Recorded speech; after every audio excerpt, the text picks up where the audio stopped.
Oh, I'm sorry. Did I break your concentration? Somewhere between science and superstition. We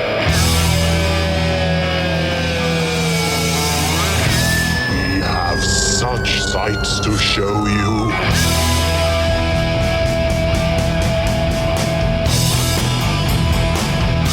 Strange Aeons.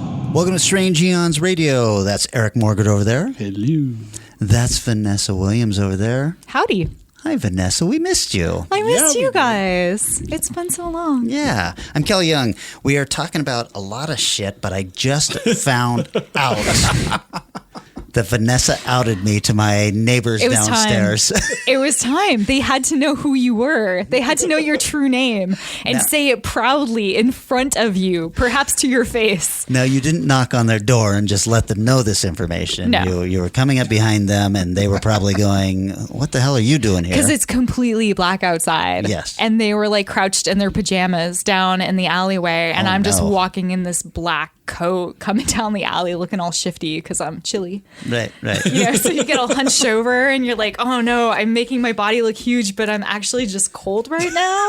And yeah, I saw them and they wanted, I was trying to put them at ease. So I said, no, I'm just, I'm here to see Kelly up on the top floor.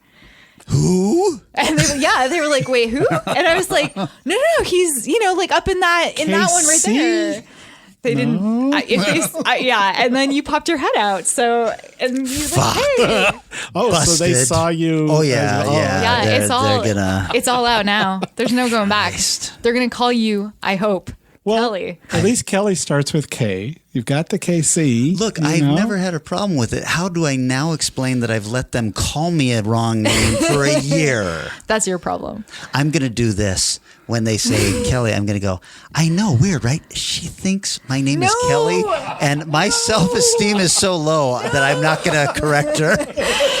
Oh my God. And it's going to turn out that your name really is Casey. And it's been this like 3-year-long game with me. Oh no, maybe I've been wrong. I need to look at our website. I need to check Facebook really quick. What if you changed your name on Facebook to make me feel better? That's what I would do. That's how far I would carry this. The rabbit hole goes deep. I'm highly concerned. We need to get you like a name tag or something. This cannot happen ever again. No, I'm totally fine with it. I'm actually now embarrassed that we've talked about it this long. Over 4 or 5 episodes too. Yes, exactly.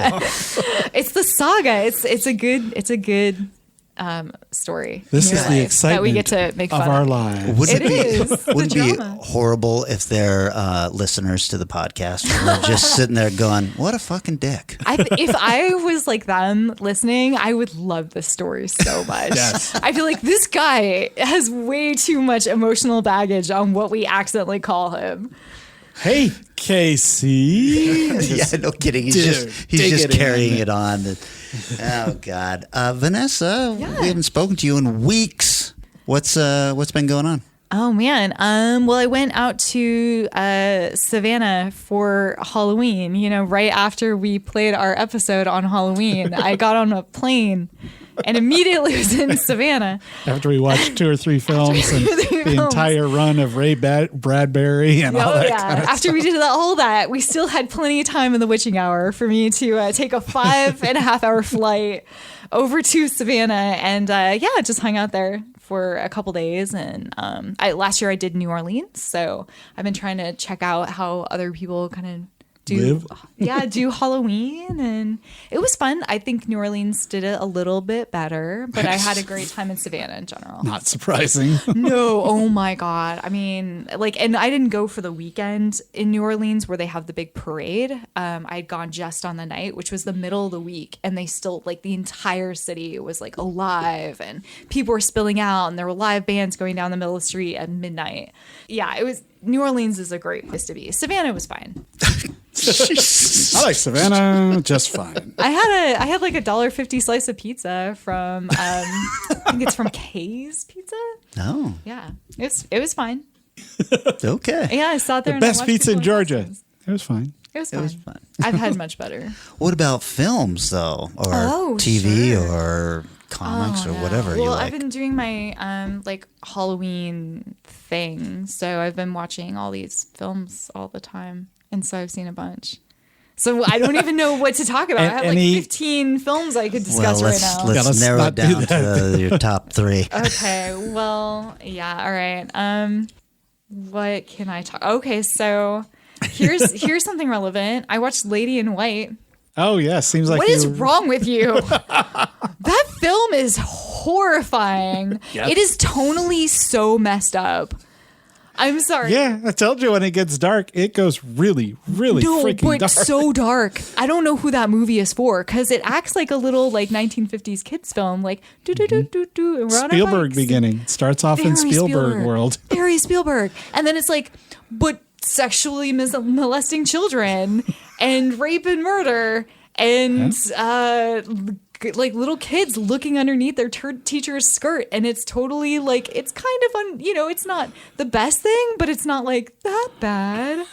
I'm like, there's a little boy literally lifting up your skirt nonstop to look underneath it. That film is no. Boy, you should have been here for the last episode when we talked about strip nude for your killer. If you thought that one was that Did strip nude horrifying. for your killer? At least it kind of tells you up front what age you should be watching it. It was a different time, Vanessa. Was it 1989, 88? Right. Well, that is a different time. That's right. Well, it would have been 6.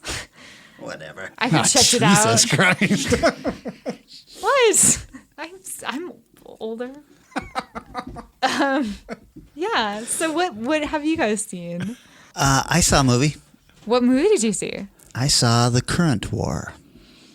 Oh, okay. How was that? I know nothing of the current war. Is it about raisins? No, it is the story of. So this is a movie. Let me just bring you on a little trip. Okay, I'm ready. Okay. 1986. Okay. A band called Tesla comes out. All right. Great album. The liner notes are all about the inventor Nikola Tesla, who I had never heard of. And it started this fascination with me that I was just like, "What? Who is this guy? I've never heard about anything about this."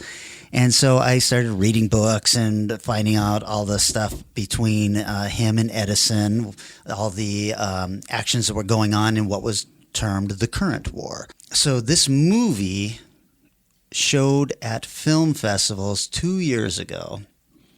And I was like, God, I gotta see this movie. It's got Tesla in it. It's got Edison. It's got Westinghouse. The reviews for it were not kind, but I thought, well, they don't quite understand this. They don't have the fascination with this story that I do. Also, I found out that this was purchased by the Weinstein Company. And Harvey Weinstein, besides jerking off into ficus plants on a regular basis, also had a habit of when he would get a film, he would then re-edit the film. What? Yeah, you didn't know this lovely part of him? Oh my also? God, that makes him so much worse in my head. He was already like ground zero, but now he's like 6 feet under. Wow, okay. F that guy. You find that more egregious than... Not more. You must hate Blockbuster. It just keeps going down. Every time I see that little screen that pops up when you're watching a movie on TV and says we edited this Altered for no. Screw Well, you guys. yeah, he was notorious for doing this and to fit into various time things or whatever he wanted to do. So this was the version that was out there getting all of the bad reviews. Oh. Now, I wish I had remembered. I think it's Scorsese who was the exec producer on this, and in the contract it said that Scorsese had final cut on this. And so basically it reverted back to him, and he was able to give it back to the filmmaker, who was able to edit it back to the way he wanted it to be. That is the version that is now out in theaters. It is called The Current War Director's Cut. That being said, so let me just throw a couple of names out at you. Okay. It stars Benedict Cumberbatch. Cumberbatch? Yes. It stars as Edison. Okay. As Edison. It stars Michael Shannon Okay. as Westinghouse. Okay. That makes sense. It stars Nicholas Hoult as Tesla. Cute. It even has Tom Holland in it. who's the new Spider-Man, so I'm Great just dancer. like, when the credits are coming up, because I didn't realize that it was star-studded also. Yeah. And I'm just like, fuck, yes, I cannot wait. And, okay. Oh, no. It You is, could have waited. well, it's a good movie. Okay. I can't say that it's a bad movie because it's not the movie that I wanted it to be. Oh. But that is my disappointment in the film. It is not the movie that I wanted it to be. It is the story of Westinghouse versus Edison instead of Tesla versus Edison. Oh, okay. And so the acting is great in it. There are some odd camera angles, some odd decisions there that I didn't quite get.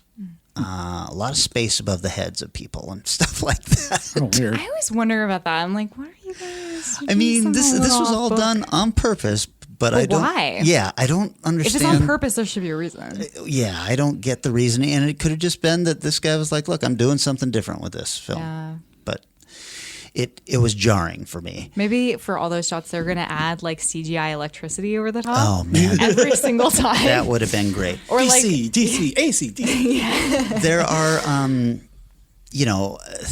they paint Edison in a very critical light, so you do get to see that he is a bit of an asshole, although I guess you would see in this film that he's misunderstood instead of the prick he apparently actually was in real life. I've only heard horrible things about Yeah, him. yeah. And in fact, they have a little coda to the film where it's a powerful coda where they talk about how, okay, so his direct current was not the prevailing way we get electricity now. It was Tesla and Westinghouse's alternating current. But he perfected and created, film basically. Right. And that, that's a powerful ending since you're sitting in a theater watching this, right? But that is also untrue.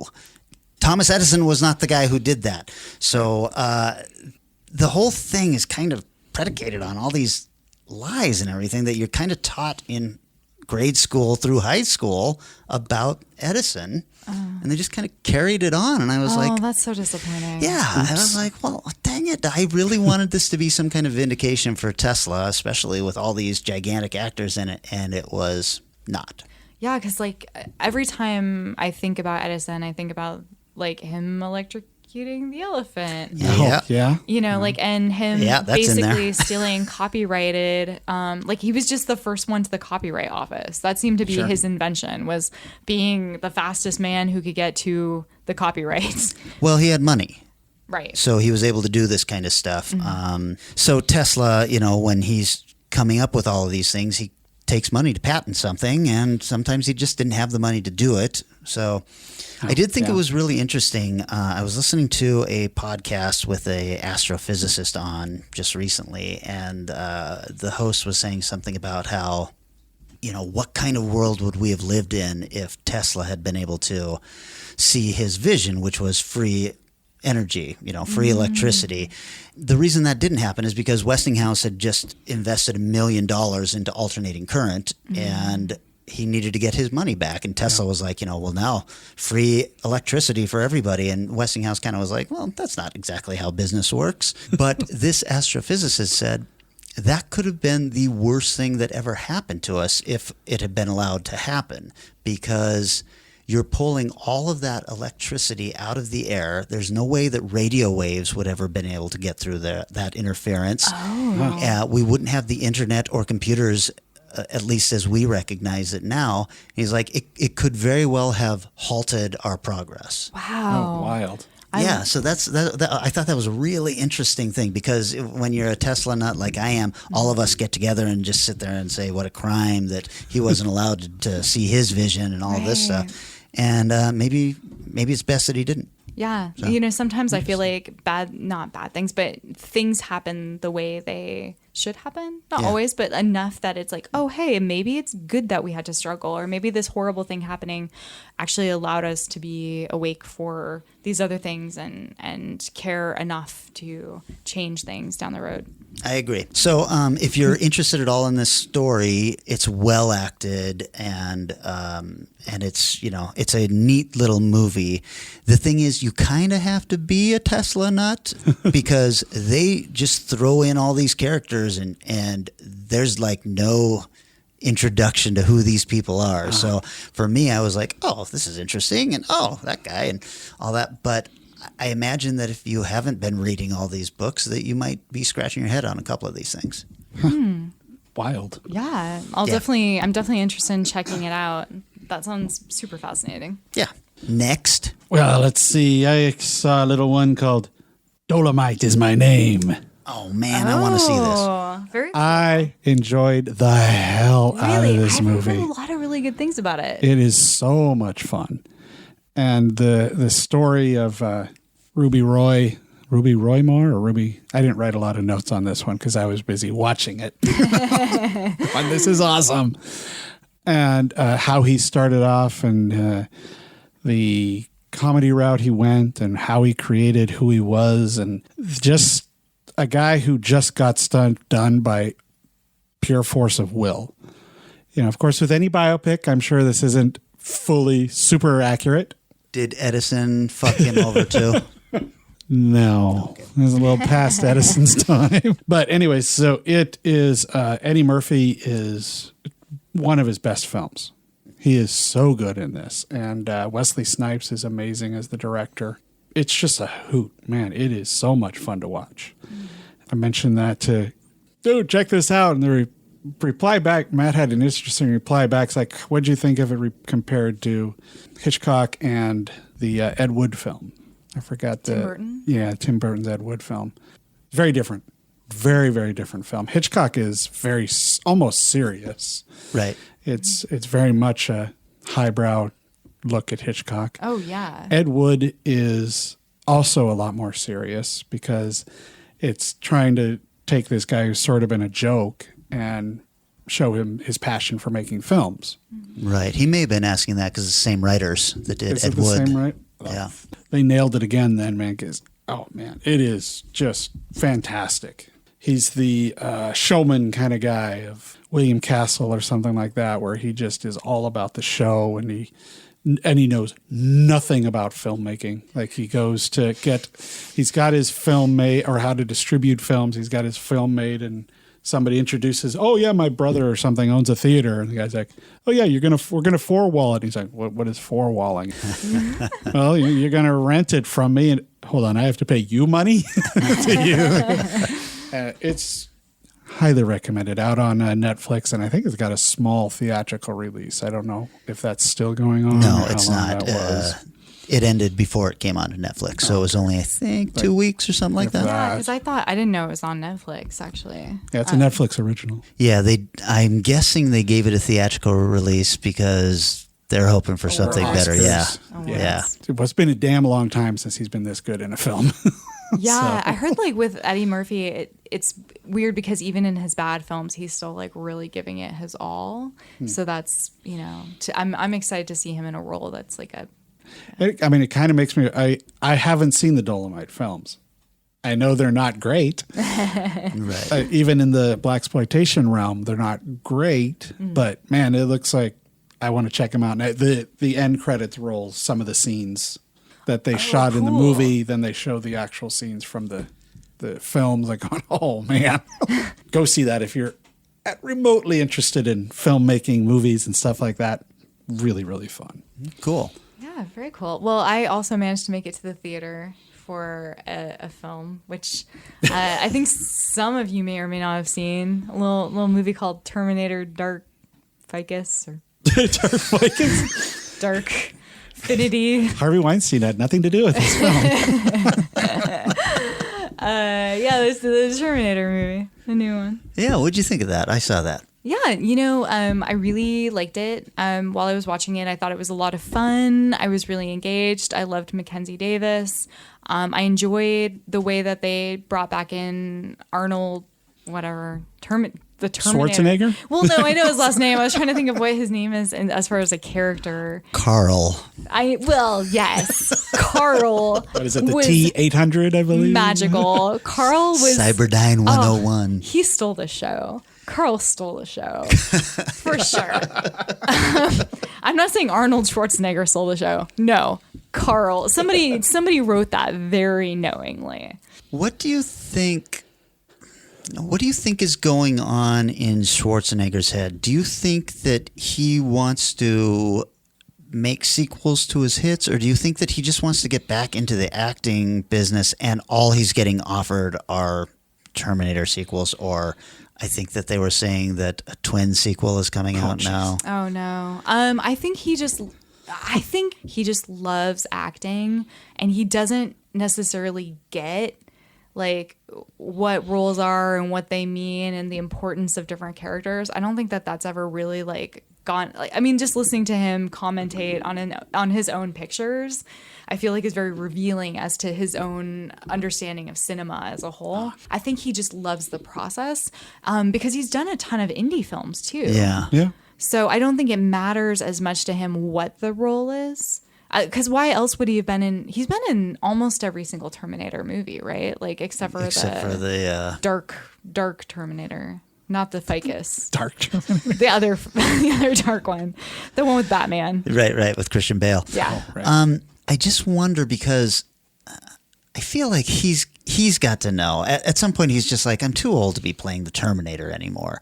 But then I imagine that they just keep throwing a number at him that gets bigger and bigger until he's like, look, I'd be a fool to turn this down. Well, I don't know. I doubt that. Really? I think he's just jumping. He doesn't need money. He's set. Well, he doesn't need money, but at some point you go, that's an awful lot of money for 6 months worth of work. Well, here's a question for you, actually. So since you've seen the film, one criticism I had was I felt like him as well as Linda Hamilton could have not been in that movie, and it might have been a stronger film. Yeah, that is. Ouch. Not in that way. It's just that they felt very shoehorned in to make the movie a Terminator film, but I don't think that the film needed them to tell the story they were trying to tell. I feel like they kind of propped up the Terminator name on these two people, but it just didn't feel like they were necessary to this plot. It felt like they were, hey, for this to be a legit Terminator movie, we have to throw them in somehow. On one hand, I agree with you. On the other hand, the only thing I really, really loved in this is that we find out that she stopped Judgment Day. Right. And so Skynet didn't do all the stuff that she was worried about. And a different company then also did. And I don't think you can do that without having them. That's true. And I thought that was really the only fresh thing in the movie. Yeah, that definitely gave a fresh perspective to it. And I love this thing that we've been seeing now. Her character in Terminator 2 is already like really grizzled. Yes. So it's not like this comes out of nowhere that she's this like crazy survivalist. But off of the back of 2018's Halloween, where we see the same thing happen with Jamie Lee Curtis, it's interesting because you're starting to see these older women who had played young female stars in the 80s and early 90s coming back. Well, I guess Jamie Lee would have been 78, but like coming back and having these sort of, I've been through hell and this is how I turned out after all the years of hardship. So that was really fascinating to me to see this kind of the repercussions of all these films, that this film has been around for long enough that we can actually come back to this character and see like her perspective from however old she is now. Yeah, I mean, I really had high hopes for this because they were in it. Right. But if I'm being honest, I liked Rise of the Machines better, and I even liked Terminator Genesis better than this one. Okay, so I liked Genesis at the time because I thought it was super fun. Yeah. But I just thought it was super goofy, and I enjoyed it enough. But so many people hated it. Yes. So much that it kind of turned my own opinion because I was like, well, I can't be I guess I gotta hate it too. Oh, No, never do that. Yeah, well, I mean, like it was enjoyable, but honestly, a couple years later, I really remember so little of it, other than like Doctor Who is in it magically out of nowhere. right. We'll see, but you're also going to remember very little of this one. That's the thing, So- exactly. So with this one, I really enjoyed it, and now it's been like 5 days since I've seen this movie.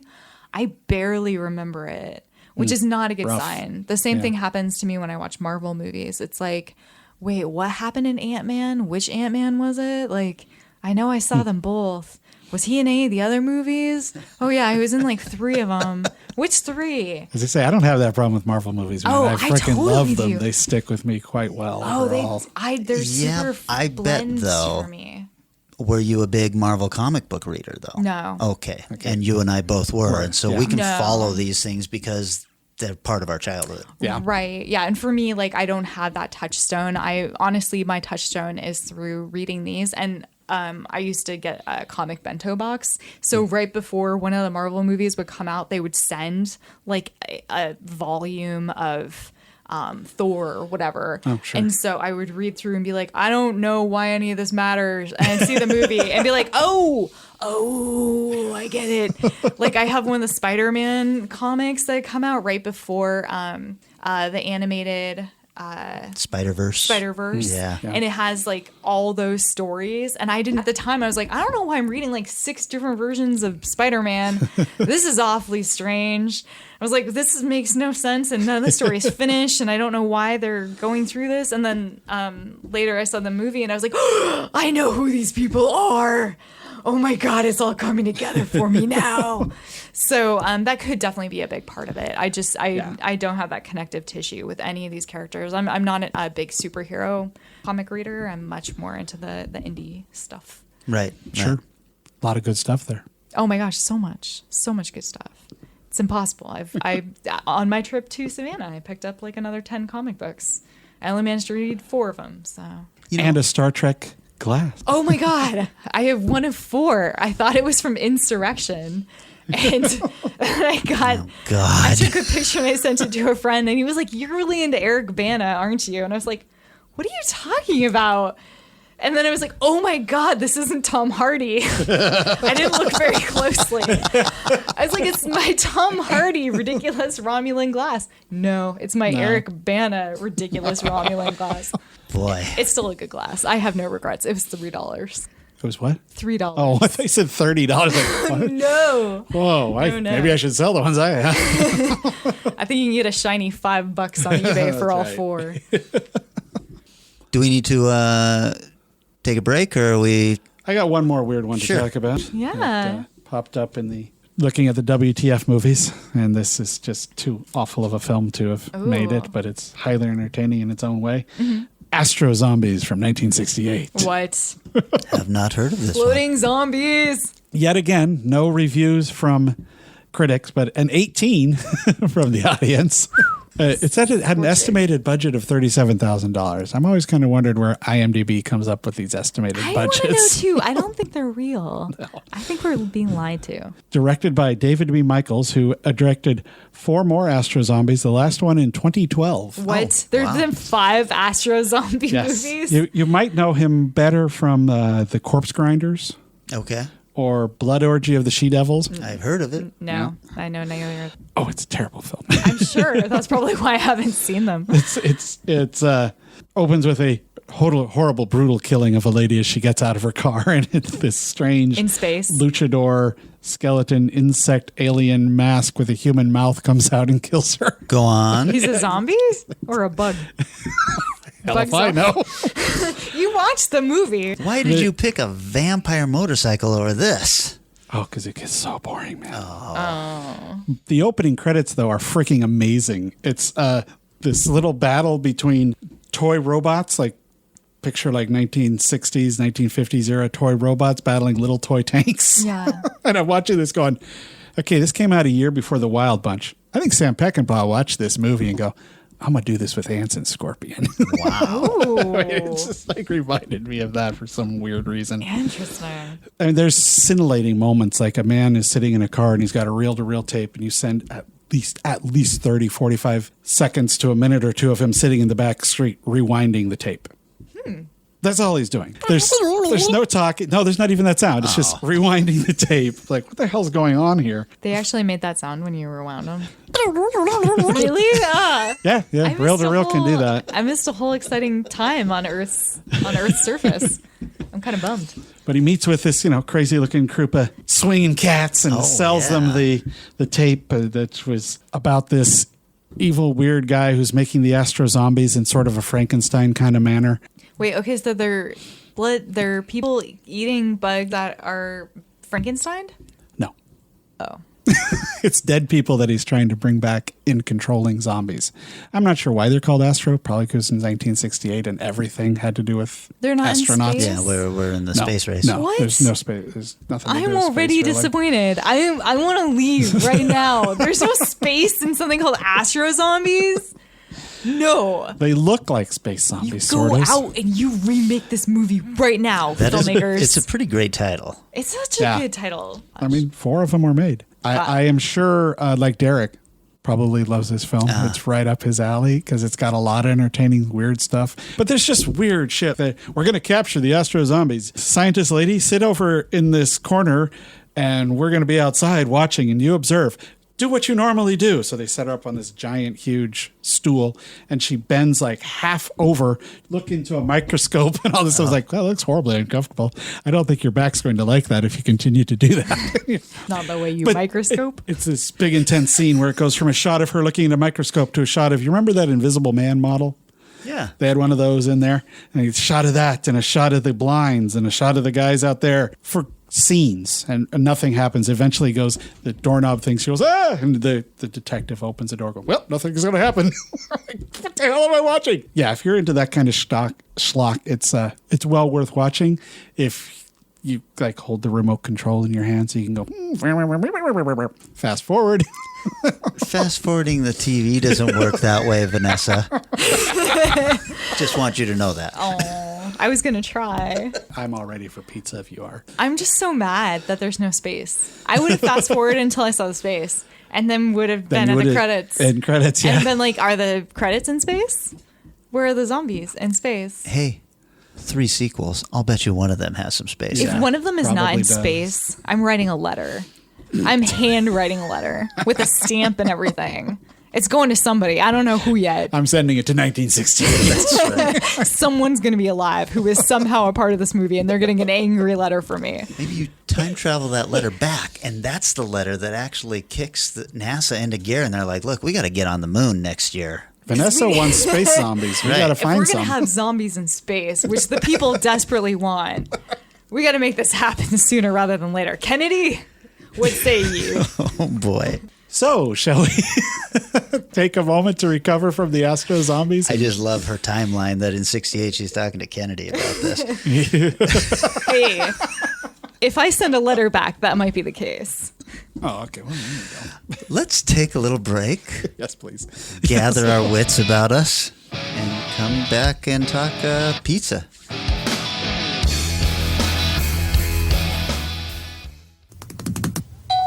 Pizza, pizza. Cut. Caesar, you're introducing delivery. You've got to tell the world. Delivery. Pizza, pizza. Delivery. Pizza. Delivery. Pizza. D. P. Pizza, pizza. I used to think he was Pizza, cute, but pizza. now he's starting to bug me. Pizza.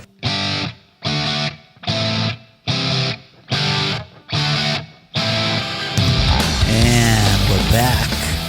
Hey, Vanessa, why don't you explain to the listeners what the fuck this topic is and, okay. and why it would be this topic? Well, it's this topic because you gave me the idea. So this is your own fault. I gave you the idea You said as it. a joke. And I just, oh, it was a joke? But it was such a good idea. So you are a pizza fiend. I am, kind of. I have become associated with pizza in my life. Yes. I am Vanessa, but sometimes someone who looks very much like me is a character called She's Pizza who shows up at conventions dressed up as a slice of pizza and then has people give her pizza that she eats in front of them. And lots of high fives are had by many. Wow. Yeah. Pizza has met many famous people like Tony Todd. Pizza met Lance Henriksen. I mean, you guys have already met him because they were both at CryptoCon. But That's cool. so you were there. Has met William Shatner and Harry Kim nice. as well. Nice. Yeah, so pizza gets around. Pizza. I have a meets suggestion, Kelly. Whiskey Man or Scotch Man. people. Yes. Look, I don't have to dress up like Scotch to be called Scotch Man. You just show up with that little suitcase of scotch. That is pretty fucking cool, isn't it? It's cool. really Yeah, cool. it is. I'm not gonna lie. I wish I liked scotch because, like, the first time we were on a panel together and you brought that out, I tried really hard because I was like, this know. moment is so good. You were sipping on that It was Scotch. so Everybody else bad. was like downing it and asking for seconds, and I was like, you've wasted this fine scotch on me, sir. Do you have any pizza on you? I didn't waste it. I didn't waste it because I then drank it after the panel was done. Oh, I'm so glad. I'm so glad. I'm also glad I have no like mouth diseases that I could have possibly given you. No, Scotch would have killed him. So Now I am That's also glad of that. Right? You didn't think about it at the time, did you? Did you? I You did just not. went for straight for the Definitely not. scotch. Actually just give people the benefit of the doubt. And On the mouth diseases? I'm never like, I wonder if this person has mouth diseases. You should think about it more. We're in a strange time. I'm just saying. So, pizza. Anyway, pizza. So, that aside, in various other parts of my life, I'm very heavily associated with pizza. I love pizza. I get pizza pretty much everywhere I go. It's just a great unifier of humanity. Everybody likes pizza. I've not met somebody who's like, you know what? Screw you, pizza. This is awful, and my life has been made worse by your existence. That has never happened. Before we get to this topic, I should have you know that the absolute best pizza in Everett is 1/2 block that direction. It's I called wish you- Amante's, and it's amazing. So Why one of didn't these you tell me days, sooner? one of these I days, like I'll Brooklyn order pizza. it, and fuck you. I like the Brooklyn pizza. One of these Depends days, on what I'll kind of order like it, pizza you like. and I'll bring it up here, and Oh, we I'm can so all stoked. munch on some Monte's pizza. quite good. What's There's your no doubt about guys' that. favorite Seattle pizza? Like downtown or anywhere in the main Seattle area? There's one place in Belltown that Is it really, Rocco's? Yeah. Yeah. So good. Yeah. Rocco's is my top. Okay. Rocco's is up there. Sounds pretty good. Yeah. I really like Brooklyn pizza, man. I love that haven't New been to York Brooklyn. style. They're all from New York. Floppy and come in. pizza, angry people serving you. There's some Exactly. New York pizza place up on Capitol Hill that's pretty good too. Yeah. But yeah, basically pizza is amazing. And Yes. as this conversation has proven, it is something we can all share. And Yes. so when Kelly suggested that No. we look at I didn't films suggest. that Suggest. perhaps I Joke. might choose a film in which we discuss pizza, I couldn't say no. This was perfect. This is exactly what we should just do every week about pizza. Pizza and films. I'm starting a new podcast, guys. We're gonna have to spend an extra 2 hours together Oh my regularly. gosh. This will be a short-lived podcast. How many episodes you guys get? About 5. So, We ran out of pizza so films. what we decided was pizza scenes in Horror films. in So horror horror films, films so- that have like a very heavily influenced pizza scene Okay. of some kind. So it doesn't have to be a film about pizza, which, it can be a film specifically about pizza. But if it has a scene that really showcases pizza, then Well, this is your topic, so you have that's to right. go first. Oh, yeah. Okay. So I'll jump right in. For me, it was a kind of easy pick because I've seen many horror films that feature pizza. They just seem to fall before my feet. So I chose, right? And from above cometh the cheese, followed by thy crust and your holy sauces. Wow, I can this do is a religious completely pizza different all day podcast long. now. I don't know what's going on. So I chose House 4. Roger Cobb has returned to his father's house. You're making a big mistake. He promised he would live here. There are many memories of the past still sleeping in this house. I'm tied to that house. He never knew he would die here.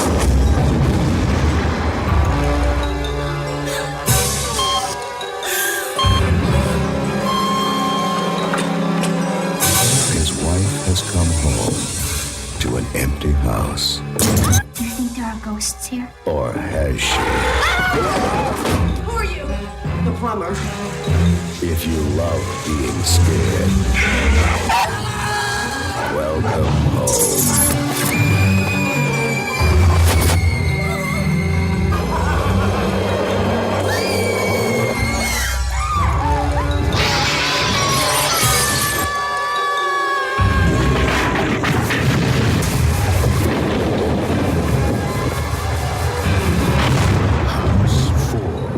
Open the door, if you dare.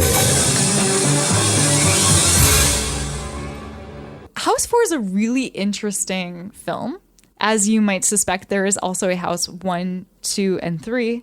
So House 4 is in long lineage of House. I've seen the first two.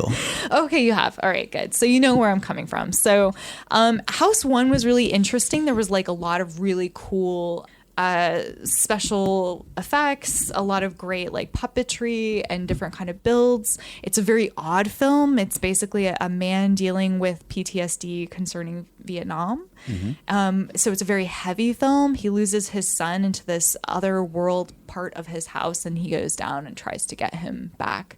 But he has to face his own demons while he's doing it, as well as many other demons. The second one is super goofy. Yes. It's like two different dudes, right? Like it's not any of the first ones. No relation to New House scenario. House seems to have that whole we're pinning everything together by the title of House. Right. It's movies that take place in houses.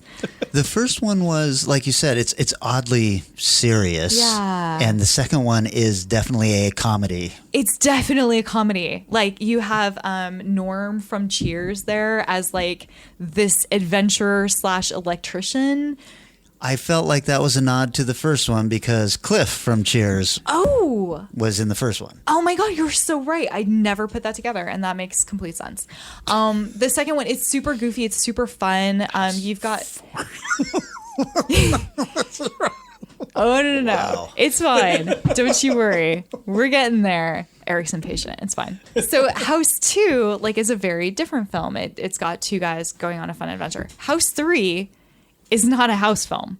It's just Lance Henriksen in some kind of police procedural that they threw House 3 on the front of. Like Halloween 3. They're like, I like what they did with Halloween 3. Let's do House 3 and just totally change it all It's a up. completely different beast. So House 4 returns kind of to the House 2 level of seriousness. It's okay.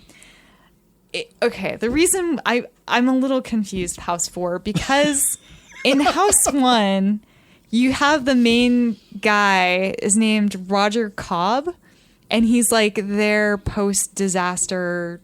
I think his son and his wife are lost or something. There's something that's happened, and his family is no longer family, whatever. He's sad. House 4 also stars Roger Cobb, but not the same Roger Cobb in a house that's not the same house. All the previous houses were like in neighborhoods. This one's in the middle of a desert for no reason. He's there with his loving wife and young daughter. They just inherited this place and they're visiting this strange house out in the middle of nowhere for no apparent reason. And his his stepbrother is fighting with him as to whether or not to keep the house. He just loves the house so much and he promised that he'd hold on to it. So he's like, haha, brother, there's no way I'll give this crazy house up for whatever reason. So, but it's Roger Cobb, but it's not the same Roger Cobb. So weird. So he's got a new, unless that Roger Cobb moved on swiftly and found a new family, restarted, and still kept his youth. Different actor, just same character Same name? actor. Same actor, Same too. actor, Okay, same character. Weird. So super confusing. Same actor as the first film? William Catt? Yes. Wow. Okay. Yeah, that's why I was sat here on my phone for 10 minutes trying to work this out. I was like, wait, is it the same character or isn't it? That brings us into some of the great talent that we have behind this movie, which I would cover. William Catt plays Roger Cobb, who is kind of the star, but then very quickly not.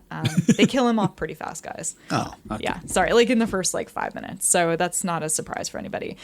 He's pretty much instantly murdered. You guys might remember him as Tommy in Carrie or Man from Earth. He also starred in Greatest American Hero, which is, I had to look up the plot of. A teacher is asked to be a superhero using... We know Greatest We're pretty fucking big fans of Greatest American Hero. Oh, yeah. this sounds amazing. So a teacher is asked to be a superhero using a special alien suit with powers he can barely understand or control. This is the best show ever. Believe it or not, I'm walking on air. Never thought I could feel so free. Is this the theme song? Yes. Or are you guys just really into the song? Theme song. Wow. Amazing theme song. Also, did you know William Catt auditioned to be Luke Skywalker alongside Kurt Russell, who auditioned to be for Han Solo? Yep. Oh, well, fine, whatever. I don't care. You know what? Come on, You guys already know that. I'm a Star Wars nerd. I didn't know. I'm a Star Trek nerd. I can't censor people. All right? You're like a different lineage than me. I can't tell if you're Star Warsian or not. It's a good point. It was directed by Louis Abernathy, who was the writer for Deep Star 6, Terminal Invasion, and also did some acting on Titanic, and that's it. There were like 5 writers. Jeff Miller, who did Deep Star 6, and that's it. Deirdre Higgins, who only did this. Jim Worsley, who has been a working director on 103 TV films. I think they just threw his name on there to get some street cred. He did such greats as Camel Spiders, Fire from Below, Final Voyage, and The Lost Empire. The composer, you guys would know, Harry Manfredini. Yes. Sure. Friday the 13th. 174 other projects. So I'm not going to list them. Good composers get a lot of work. No kidding. I was like, oh, this must be the same guy who did Halloween Tree, because he had like 170 something credits. Nope. Different famous guy who did a lot of stuff. And the true star, though, is Terry Trius, who plays Kelly Cobb. Alien Nation. That's right. Alien Nation as Kathy. She was also, as IMDb tells me, a fan dancer in All That Jazz. And did the Seven Brides for Seven Brothers TV show, of which I did not know existed. Yeah. No, I didn't know that either. And the other poster that was next to her name was Deathstalker and Warriors from Hell. Any takers? Any takers? All That Jazz is a hell of a movie. I mean, I actually haven't seen All That Jazz because I'm great. a horrible I just human posted the opening scene on my Facebook, I think, like 2 or 3 days ago. I love that film. Ooh, it's really good. I'm adding it. We're out of Halloween-y time, so. It's a musical episode. You guys can't see this, but Eric just did a little shimmy, and it was amazing. So good. So this movie is 1992, 94 minutes long. Rotten Tomatoes gave it a whopping audience 16%. Yeah. A little rough. But I will say, like, it's a super fun film. The premise of which is wife and husband inherit this house. Husband is killed horrifically immediately. Like, car rolls over, explodes. She pulls her daughter to safety, who is now crippled, by the way. And then the husband is laying there trapped in the car, gas pouring all over him. He yells her name. Car explodes. Cut to hospital. He's covered in bandages, like barely a human being anymore. She has to sign the papers to turn his life support off. You're like, just murder him. This is unreal. What a happy, light story to start the show out. It's an oddly toned piece. I will say it feels very schizophrenic for sure. Like, it's really tough to keep up with. Overall, it's mostly a comedy. It feels almost like the Mario Brothers movie at times. Like, it's just really weird, and it's kind of gross and surreal, but you can't stop watching. So maybe it's not like the Mario Brothers movie. Good point. So once her husband dies, she decides to move her wheelchair-bound daughter into an old Victorian house in the desert that has stairs. You're right. This is a comedy. Her daughter's also in the wheelchair that appears to be from the 1890s. Of it's course. like wooden and crickety. I'm like, It's a wheelchair from the Changeling. There you go, yes. It is the wheelchair from the Changeling. I'm like, this is a Changeling nod. They never show her having to like crawl up the stairs and down, but she's constantly either upstairs or downstairs. And you're like, the mom can barely like carry her to the bed. I'm like, how is she getting around? This is magical. The mom starts to see really odd things in the house. Meanwhile, there's a lot of financial pressures. She isn't able to afford to fix it. They move into this house. It doesn't even have running water, and the electricity doesn't seem to work. I'm like, you're a terrible mother. You've made horrible decisions. Your daughter is scarred and like emotionally and physically from this wreck. And you've moved her into the middle of the desert in this house that doesn't work and is kind of haunted. It's haunted by the spirit of the husband who's trapped there because the Native American told her so. Thank you. Sure. Ezra, the Native American, played by Ned Romero. Good stuff. He played, by the way, a different Native American in Next Generation, in the original Star Trek, and in Voyager. 3 different Native Americans. Good job. And the crowning point of this entire film, though, of course, is although you have all these kinds of odd things that start happening in the house, like some guys try to break in because they're trying to get the stepbrother still really wants the house so he can sell it to this mobster so they can put toxic waste underneath it. Spoiler alert. So he sends goons in. He sends goons in to like intimidate them. Oh, the mob and its toxic waste connections. That's for like a Mario Brothers. It's a cliche for a reason, you guys. It is the weirdest film. So like her lamp, like the daughter's lamp that's just like a dog head with a little like thing on top of it, comes alive and chases them, but it's a live dog with like a little lamp on the top of its head. And it runs right. It gets really weird. So as all these strange things are happening, you get this amazing pizza delivery scene. Here we go. Here we go. We're in it. So the daughter orders pizza because the mom is starving them to death and has forgotten to feed her daughter. So she orders pizza. A guy shows up and gives the best pizza delivery moment of all time. He comes in and he sings and dances a little song called I'm the Pizza Man. I really hope you find this clip and play this song. I'm your pizza man, I'm your pizza man, and I'm delivering your favorite pizza pie. I'm your pizza man, I'm your pizza man, and I am everybody's favorite takeout guy. You never have to worry that your pizza will be cold, cause I keep it heated up on my engine's manifold. So the next time you are hungry for a pizza in a pan, don't forget to call your favorite pizza man. $12.50, please. It is so good. Why don't you sing this for us right now? I'm not a good singer, but I'm the pizza man. I'm the pizza man. Something, something, something. I'm the pizza man. Nice. That's so good. Excellent. It's amazing. And then, so they get the pizza ready. The daughter's like getting cutlery or whatever, and the mom opens up the box and it's a guy's face. And he's just like, hello, how's it going, lady? And she shuts it and she then points it to her daughter and she's like, what do you see? She opens the lid and her daughter's like, ew, anchovies. The mom is like, okay, and starts cutting. She opens it up and starts cutting it, but then it becomes a face again. So then she starts like, she closes the box and starts stabbing it all over the face. And then she puts it in the garbage disposal, which apparently does work, even though the water doesn't. And she turns it on, and then the pizza fights back, and it grabs her hand, and it tries to pull her into the garbage disposal to disposal her, I guess, in revenge. And it, and it's that classic moment of like, is she gonna get like cut up in the garbage disposal? But she wins, and then of course she turns towards the daughter, and she's covered in sauce, and she's like, you don't want anchovies? Well, I took care of it. We're not having pizza, and they have macaroni and cheese instead. But the best part I need to tell you guys Mac and about cheese this goblins is that the pizza is played by Kane Hodder.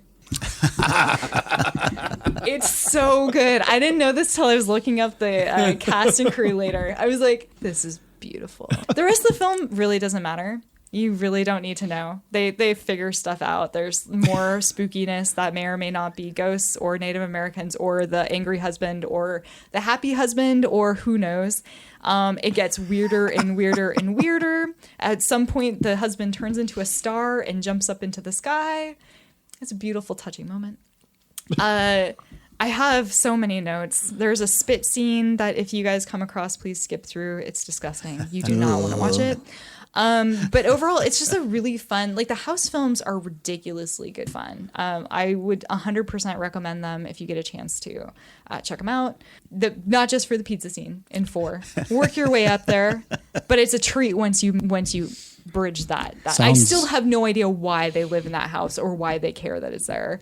I had to rewind several times during the Native American speech to understand what was special about the house, because like it made no sense what he was saying. He was like, your husband's trapped between places, but it's because the family married this person and that person had a special holy spring underneath. And so the toxic waste the holy spring is all green and glowy, but it's not from the toxic waste that they want to put under there, but they want to put, anyway, whatever. It doesn't matter. It's a fun film.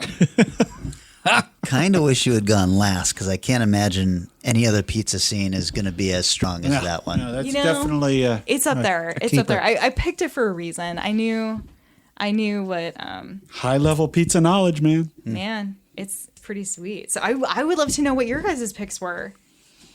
Mine has a whole lot of pizza. Ooh. It's actually called pizza. Your order will be there in 45 minutes. Michael?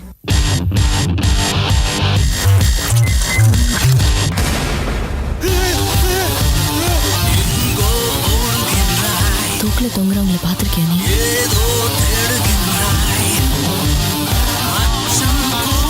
3 குடையும் 4 குடையும் sir. இந்த பயலே அவளை கொண்டு வச்சிருந்தானா என் பொண்ணு ஒன்று கொன்ற மாட்டான். இப்ப கூட அவன் இந்த ரூம்ல இருக்கலாம். அந்த பொண்ணே ஒரு கற்பனையா இருக்கலாம். பேசாம போய் உள்ள போய் பாத்துருமா? Your moment is waiting.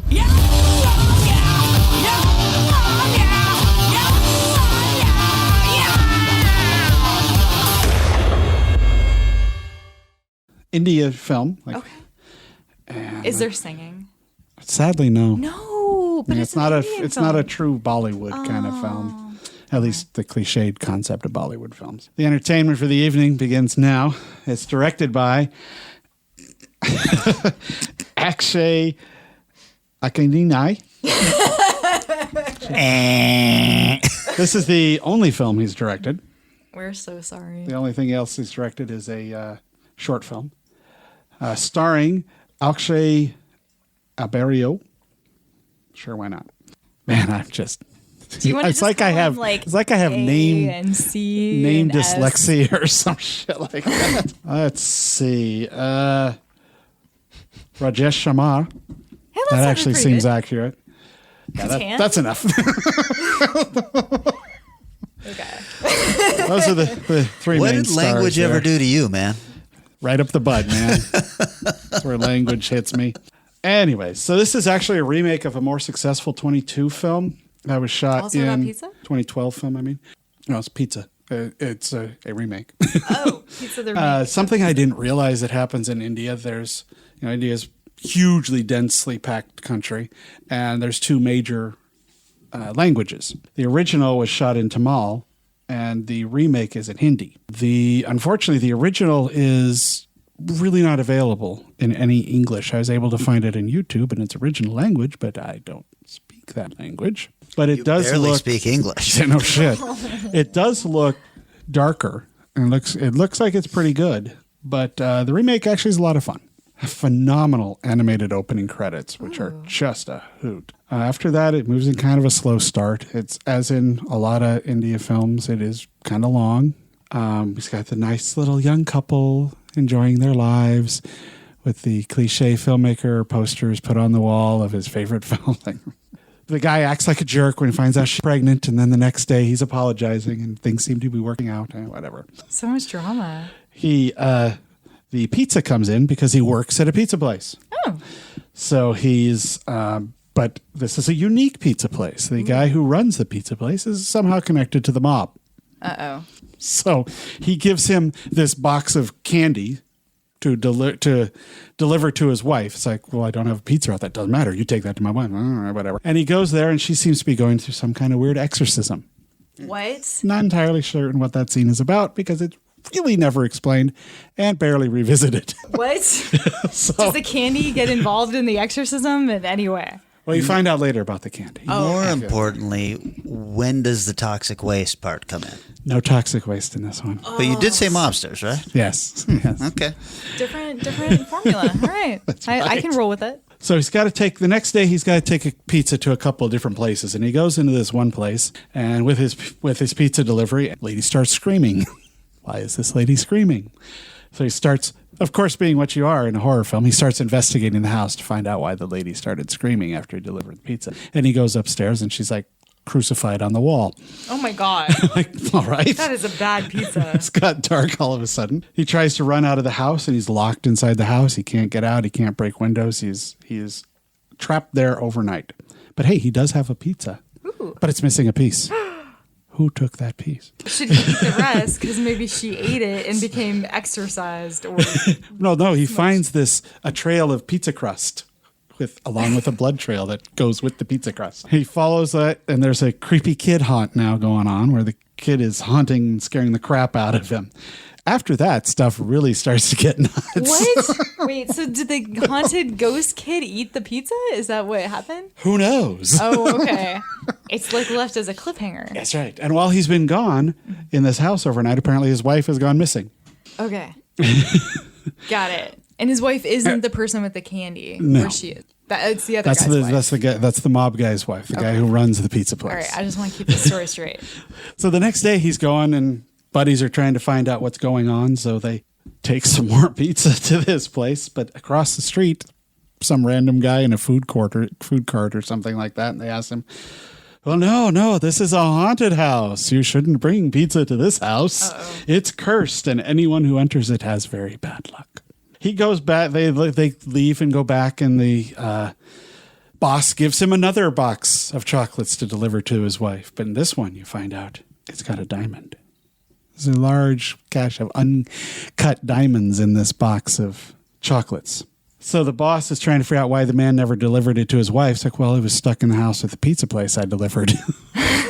Because the little boy ghost who's really into crust. I am so confused right now. It is a very wonderfully confusing film. What a weird mashup of events and or tonally different film concepts. Well, the boss and the other two guys then decide they've got to go back to the house and find, the box of chocolates that the guy left behind. Please say they find the pizza slice. Because they find, just before they decide they have to go back, some car pulls up loaded with a bunch of guys saying, if you don't pay us, we're going to burn down your entire business tomorrow. And so these guys go back to the haunted house and find it is haunted. What is going on?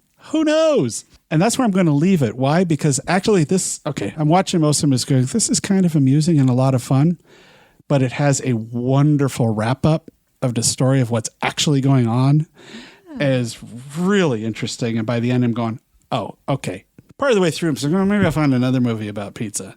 Yeah. Even though there's pizza all over this film. Kind of weird-looking pizza, though. Doesn't look very good. Not every nation has perfected pizza. The ending and the way they wrap it all up is really interesting and really fun. And I really hope the original version comes out and one I can see, because I do want to see that version as well. So, Pizza. It's in India, and it's good. Wow. I'm so emotionally on a cliffhanger right now. I'm like, okay, wait. So there's a little boy ghost who's really into that one slice, and he's gnawing on it under the bed and being creepy. And there's diamonds somewhere in a candy box. And there's mobsters and other mobsters who want to blow up the first mob. Yeah, and there's two wives. Okay, anyway, I'm excited. I'm interested. I would like to know more. I will probably watch this while having ordered pizza. That would be good. That's the only way to go. Kelly? Okay, See, now that we've done the WTF pizza movie, what do you have for us? Well, because I didn't just type in pizza horror and take the first thing that popped up. You're like, dang it. Right. Eric already beat me to the punch. No, I went on to IMDb and I typed into my keywords, pizza. Aww. And there were... You took the fourth movie. 2,512 movies. See, I told you it was an easy way to go. I flipped through about 400 of these and then said... there were a couple that looked kind of interesting, like zombie pizza. Ooh. But I hate zombies. Okay. But I did think that the premise of a guy who has kept his pizza delivery service available after the zombie apocalypse sounded fun. That sounds fun. But I couldn't find the movie anywhere. Oh. So what I ended up choosing is a television movie from 2002 called Rose Red. Houses are alive if we're quiet. If we listen, we can hear houses breathe. We say haunted, but we mean the house has gone insane. From the imagination of Stephen King comes a disturbing new epic tale.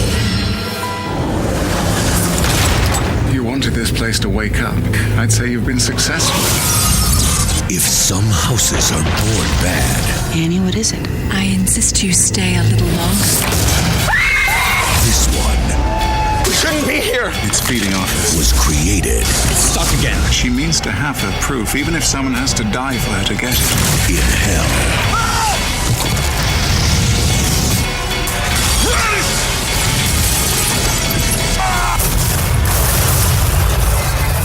Stephen King's Rose Red.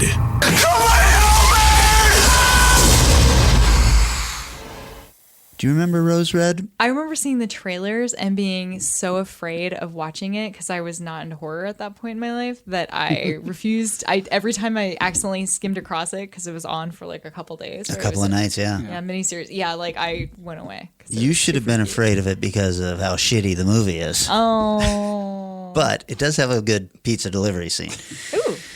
Let me just tell you. What day of the 4 days it was on did that happen? It was only on 3 days, Smarty Pants. Sorry. And it was day 2. Okay, got it.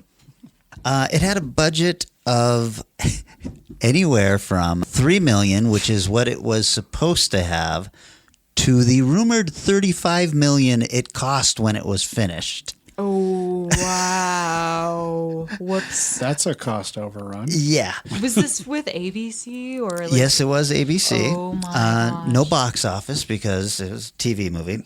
The Rotten Tomatoes, okay, I want you guys to consider this for a minute. Okay. The critics gave this a 45%. The audience gave it an 81%. Wow. Now, let me just take you back in time to Tobe Hooper's classic Salem's Lot. That's a good one. The critics, 89%. Mm-hmm. The audience, 65%. Okay.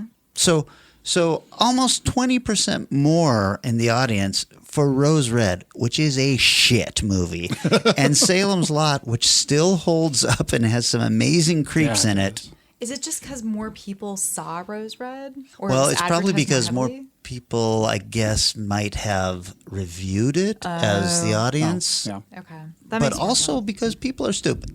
Yeah, I have to admit, I do not look at Rotten Tomatoes for any information before seeing a film. You shouldn't. Oh, no. This was directed by Craig R. Baxley. Now, Craig has directed such classics as Action Jackson, Storm of the Century, which was a halfway decent Stephen King television event, several episodes of Kingdom Hospital, which was Stephen King's adaptation of the was it British or French? The Kingdom? Dutch, isn't it? Yeah, You're right. Yeah, it was Dutch. This was written for the screen by Stephen King. And I will get back to that in a moment. It stars Nancy Travis, who I remember most from So I Married an Axe Murderer. Oh, yeah. She has also done a ton of television. She's a musician, all sorts of stuff. Julian Sands, who played Warlock in the movies Warlock, and a bunch of other things. I always thought back then he would have made a perfect Lestat. David Dukes, who was also in a ton of television. He was in Gods and Monsters. Melanie Linsky, who... Oh, yeah. Ton of television. She was just recently on The Castle Rock season 1. I remember her most from Heavenly Creatures and a really creepy episode of The Shield that plays a abused wife who we find out was into the abuse. Oh, yeah. Do you remember? Oh, yeah. I know that episode. That sounds amazing. Yeah. Also stars Jimmy Simpson, who has recently popped up on that first season of Westworld that was so good. Kimberly J. Brown, who was in the Halloween movies, and you'll remember her, Eric, as the tomboy in Big Bad Wolf. Oh, okay, yeah. So Nancy Travis, it's sounds- star-studded. Sounds good. Nancy Travis plays an eccentric parapsychologist from this university that has rounded up a group of psychic mediums to visit Rose Red, which is the most haunted house in America. It's set in Seattle. Now it's even scarier. Yeah, she has also brought along a teenage autistic savant with telekinesis to kind of act as a battery to wake up the house. So if this sounds vaguely familiar, it's basically the premise of The Haunting of Hill House. And it's basically the premise of Richard Matheson's Hell House. Interestingly enough, Stephen King wrote this originally as a feature and then pitched it to Steven Spielberg as a remake of Robert Wise's The Haunting, which is an adaptation of Shirley Jackson's The Haunting of Hill House. It's not very close to her story, but it's close enough, and King loves that story. For some reason, rather than adapting that story, he wanted to remake Robert Wise's film version of it. That's weird. Spielberg was into it for a while, and then Spielberg dropped out. When he dropped out, King decided that he didn't want to work with the new guys. Interestingly, Spielberg produced the remake of The Haunting. Oh. Which was, ouch. Yeah, a turd. King made the deal to turn this into a TV 3-night event, and then was promptly hit by a truck and almost died, and spent his recovery time writing this script. Oh, wow. He has said that he loves this project and that it got him through the recovery. We also know that a lot of drugs got him through that recovery because he got hooked on the painkillers there. But he has said that he felt like this was a freeing writing experience because he was able to go so deep into these characters, which if you're familiar with King's books, he does very well, to lesser effect on his film stuff, unfortunately. The pizza scene. Well, let me just set this for you because... Ooh, okay. All right, I'm ready. It's dough and cheese. Nancy Travis has brought this group of psychics to this house, and this house is so famous that they all know everything about it. And she set up the introduction of this house with a slideshow that talks about the history of it and all this stuff. And then they all drive there, and they open the door and basically proceed to be haunted from minute one. She's walking them through rooms, and they're seeing lights, they're hearing voices. The house has a kind of Winchester effect in that they will turn a corner and suddenly a room that they were just in is a wall that they can't get back to. And in fact, at one point they're pulling a piece of twine behind them to kind of get back the way they came, and they follow the twine right into the middle of a wall. Oh, interesting. And I'm thinking here, okay, isn't this enough proof right now? If you were to just photograph some of this stuff, just like leave. You'd be done. able to finance every kind of psychic medium type thing you wanted to do based on just the evidence you've gathered in literally walking through the house the first. Yeah, take 5 Polaroids and you're Right. good to go. Right. So they start seeing all this crazy shit, and then this is night one, right? This isn't even night one. They're spending the night or a couple of nights there, and they haven't even like set up where they're sleeping or anything like this. This is just the first walkthrough of the house. They're very committed. And then we hear this ominous knock on the door, and at some point, Nancy Travis has ordered pizza. Oh. So the entire group has moved down to the main living room when this knock has happened. King has this thing, you know, he's very guilty of the magical Negro trope, which he has used in roughly half of his books. The other half have the, I'm not sure what you would call this, the magically, mentally disabled child who is psychic, some kind of, and it's just this really uncomfortable thing that he leans on in several stories. It's in The Regulators, in it's in what was that shitty Dreamcatcher book? It's one of those things that it's kind of just tone deaf, and you wonder why he keeps going back to it. He did it even with an adult in The Green Mile. So she is hooked on a couple of songs. One of them is Pennsylvania 65000. You guys know this? And she finds an old record player in the living room, and with her mind and her telekinesis sets the record player going. All the psychics are watching her, and they just start smiling like, hey, yeah, we love this song too. Instead of, did you guys see what she just did? She just psychically crafted music to occur. And they all start dancing as Nancy Travis opens the door for the pizza delivery guy, and it is played by, any guesses? Kane Hodder. Stephen King. Stephen King. Aww. So close. Stephen King, who... I want to give him the benefit of the doubt in Creepshow. He overacts his way in that, but I think it's because Romero said, bigger. I need you to go bigger on this. We're making this guy a bumpkin, right? Except I feel like he's playing maybe the same character as the pizza delivery guy now. And he's just kind of... He's got one mode. Yeah, he's peering in, behind them to all these people dancing to this music. And he's like, wow, you do this every night? And it's just a painful scene. Dance to psychic child's music. Right. Meanwhile, while he's watching, the autistic girl and the heir to the home, they have started dancing, and she is telekinetically lifting them up. They're basically floating in air and dancing. While everybody else is just dancing around them. Are they all stoned? No, I think they're like X-Men, and they all have psychic powers. So they're just like, well, that's her particular power, apparently. Oh my God, the whole thing is so fucking ridiculous. Whoa. So that's the pizza scene. The rest of the movie is as shitty as that. Do they at least show them eating the pizza? No, they don't. Just get it delivered by Stephen King. That's it. What are you gonna? No. I just wanted. There's telekinetic dancing. I think that they pop up. Oh, they do actually pop open because one of the nerdy guys is complaining about the food in the house, and he's very happy because this has all the fixins. What is all the? Okay. That's a Stephen King kind of phrase. The problem with his dialogue is sometimes everybody talks like they're 78 years old. Even the children, and it's just like, oh boy. And this is coming from a King fan, by the way, you guys. Massive King fan. Yeah.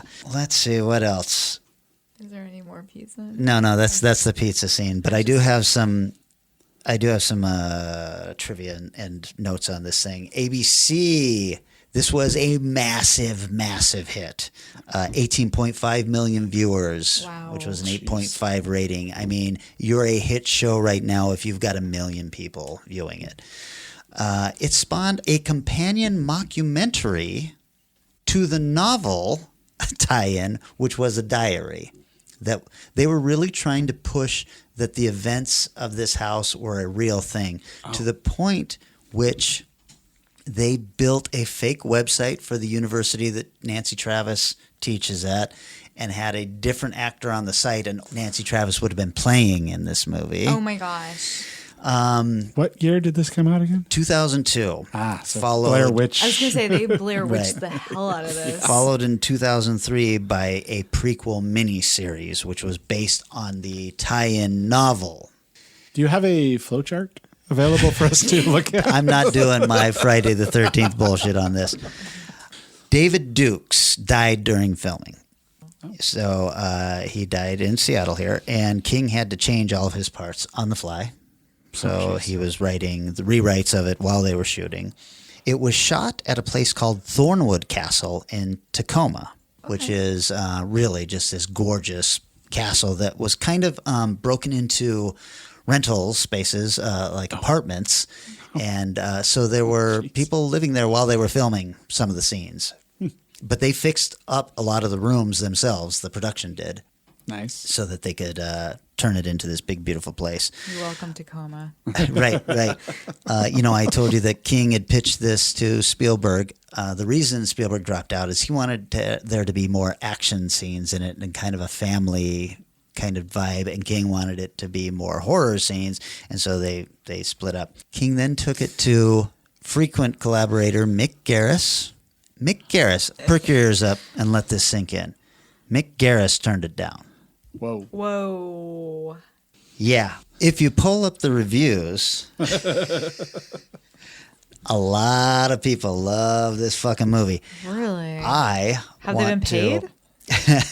I want to read you just one of them. All right. I'm ready. This person gave it a 10 out of 10. Nice. Okay. The name of the review is A Novel on Film. Someone said this was, in quotes, too long, and made the comment that longer books don't translate well to screen. However, if they knew anything about Rose Red, they would know that it was never a book. It was written directly for the screen by Stephen King. As I watched the film, I kept thinking how much it was like a novel come to life.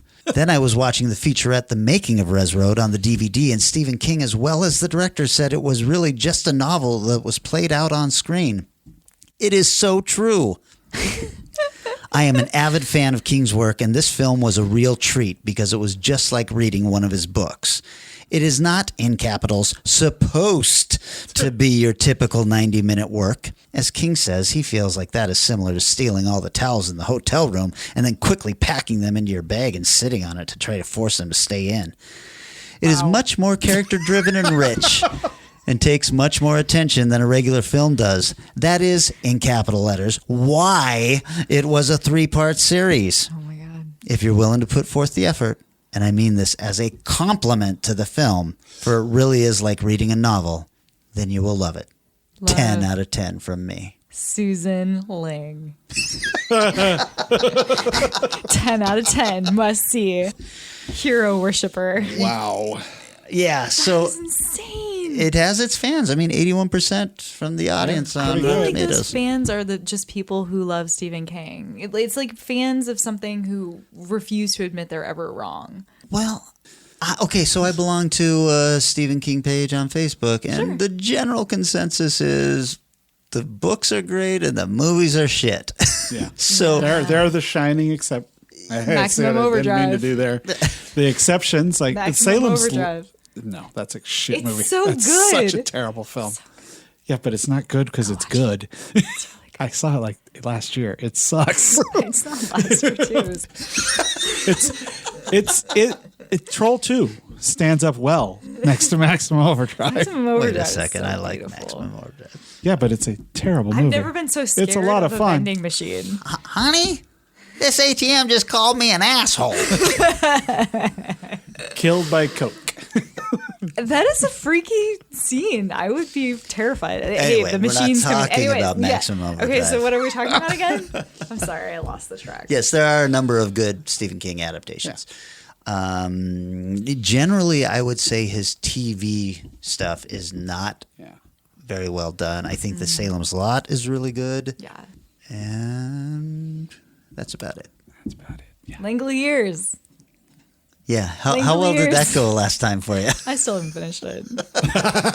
I'll get there. The one that kind of floored me with how bad it was Bag of Bones. Because the source is so The good. book is great, yeah. And the casting seemed good, but wow, that movie does not work. Have you guys seen Salem's Lot 2? That's on my soon-to-see list. You mean Return to Salem's Lot? I do mean Return. You let me know what you think of that. You got it. Peter DeLuise, I do remember that part. Not Don DeLuise. Not Dom DeLuise. Okay, no, got that's- it. All right. Peter DeLuise. Got it. Okay. All righty. Well, okay, so I think that wraps up all of our pizza stuff, right? Are we all satisfied that we have spoken enough pizza? Yes. I just only wish we were eating a pizza right now. God, me too. I've been on this shitty diet. That's killing me. actually Pizza need to sounds great. Jump into one. Ugh. Yeah. But yeah, pizza will. That means It's reign supreme, huh? Like Pizza Hut Supreme? Supreme Pizza. That means it's Eric's pick for the next subgenre. That's right. So we're going to go with what could be classic, could be modern. Black and white films. Ooh. Specifically genre films, of course. Let's not have Casablanca or something like that. Let's go with nice sci-fi or horror. Yeah. Okay, all right. I can dig. Are there any that are a no-go? We talked, if you wanted to be clever, the Chrome edition of Fury Road is out because we talked that a while ago. And Logan, I'm guessing. Wood. We haven't talked Logan, so if that's what you wanted to go with, I suppose you could. There's a black and white version of Logan? I didn't see it, but okay. I could now. I'm not, Yes, I'm you not could. going to choose that one. Okay, so that's the pick for next week, you guys. Thank you so much for all of the kind words and the reviews and everything. Keep those 5-star reviews coming for Eric. He's got Send me some more. yeah, I got a couple more to go. Got some interesting films on there, it sounds like. Yeah. And we will see you all next week for Black and White Films. Bye. Our show is recorded somewhere high above Naval Station Everett at the nexus of all realities and is engineered and produced by Eric Morgret. Our theme music is Strange Aeons Part 1 by the band Nightshade and is used with permission. Find Strange Aeons Radio on Facebook, Twitter, and Instagram, and wherever fine podcasts are found.